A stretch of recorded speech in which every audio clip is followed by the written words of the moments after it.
Folks, now, at last count, the Hamas, Hezbollah, Iranian barbarians have killed more than 1,000 Israelis, perhaps 3,400 people wounded, 14 Americans included in that, maybe more. Those numbers are going to keep moving. Babies found beheaded, grannies pulled out of bed and murdered, entire families massacred. It's all like some horror show right out of the Middle Ages, as bad or worse as anything ISIS ever did. And so, I must say, tragically, President Joe Biden addressed the nation tonight, this afternoon, with one of the most disappointing speeches I have ever heard. Of course, the attack in Israel was evil. Yes, Americans have been killed and taken hostage. Yes, the toll on Israel is heartbreaking. And yes, the United States will stand with Israel and supply them with military assistance. But these promises, after the horrific Hamas attack, are almost cliches at this point. The real question is, what is Joe Biden going to do about this catastrophe? What policy changes will the United States make to combat the Iranian-funded, weaponized, and planning behind the Hamas attack?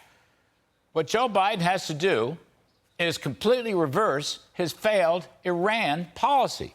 Stop appeasing and playing footsie and cozying up to Iran.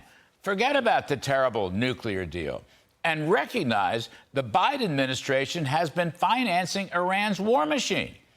Here are some facts.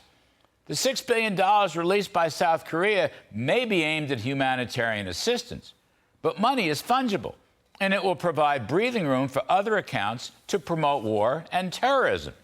The same can be said for the $10 billion released by Iraq. Then, incredibly, the U.S.-dominated IMF has provided $6.7 billion to Iran. Really? What is that about? My friend Kristalina Georgieva should be ashamed of herself.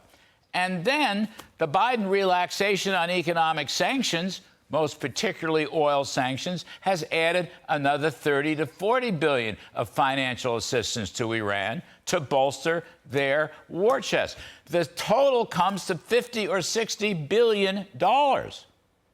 This insanity must be stopped. Recall, please, in the tough sanctions imposed by former President Donald Trump, Iran oil production was less than 1 million barrels a day.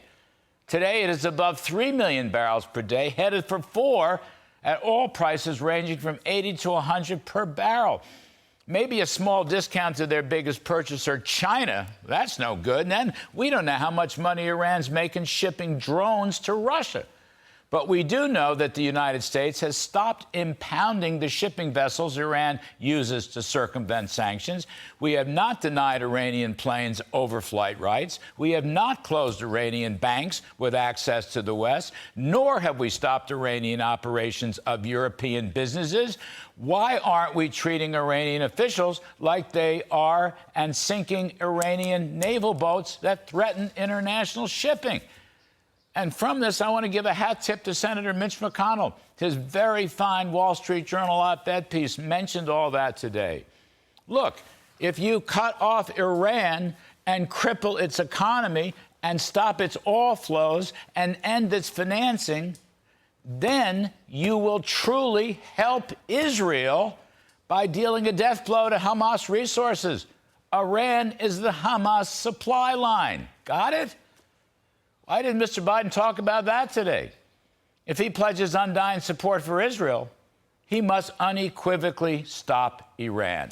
But that four-letter word, IRAN, did not appear in Mr. Biden's delayed, truncated, miniaturized address. Please contrast Biden's Iranian appeasement with Donald Trump's Iranian toughness. Trump understood the difference between strength and weakness. Trump pulled out of the misbegotten Obama-Iranian nuke deal. Trump took out al-Baghdadi and all of ISIS in Syria. Trump took out Soleimani, the #1 bad guy in Iran. The Arab nations understand strength. You think that sent a message to Iran? Of course it did. Trump laid down tough economic sanctions, basically stopped their oil production and starved their economy. And then came the Abraham Accords as Gulf states negotiated peace deals with Israel regarding trade, investment, transportation. In effect, Mr. Trump was surrounding Iran with all these Abraham Accord peace deals, the entire political dynamic of the region was changed. During Trump's tenure, there was no massive Hamas-Iranian invasion of Israel. Why can't the Bidens learn these lessons? There is a difference between strength and weakness. And that is my riff.